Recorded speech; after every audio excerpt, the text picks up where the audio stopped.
من صام رمضان ایمانا واحتسابا غفر له ما تقدم من ذنبه ومن قام رمضان ایمانا واحتسابا غفر له ما تقدم من ذنبه. تو سیام اور قیام جو ہے ان دونوں کا حق ادا ہو جاتا ہے.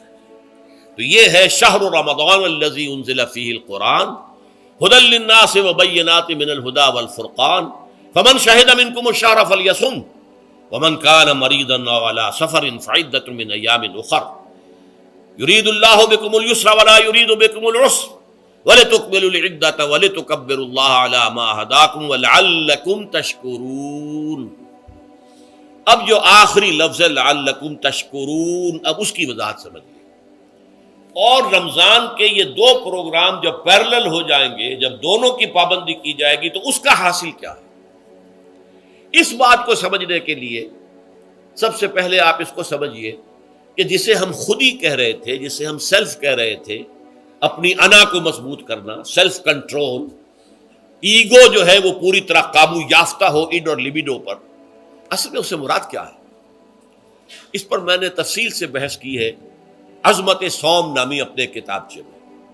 ویسے یہ ہے کہ وہ مشکل ہے، ذرا فلسفیانہ اس کا انداز ہے، لیکن یہ ہے کہ وہی باتیں آسان الفاظ میں جو دوسرا کتابچہ ہے عظمت سیام و قیام رمضان مبارک، وہ آسان ہے.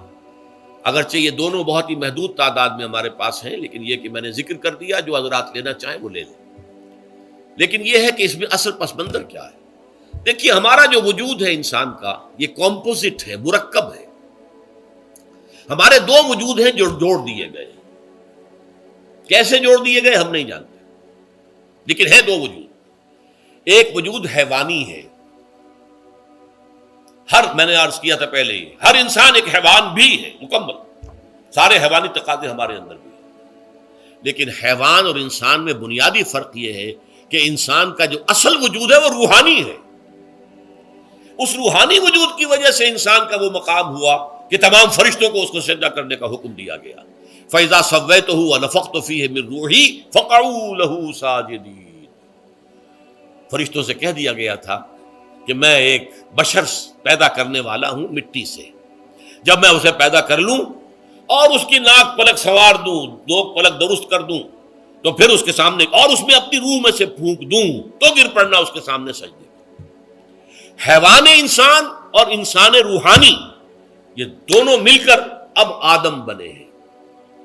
نمبر 2، اس حیوان انسان کا وجود زمین سے ہے، مٹی سے پیدا کی، مٹی سے، گارے سے، طین لازب سے، چپچکانے والے گارے سے، وہ جس میں کہ بدبو پیدا ہو جائے، یہ ساری باتیں کہی گئی ہیں.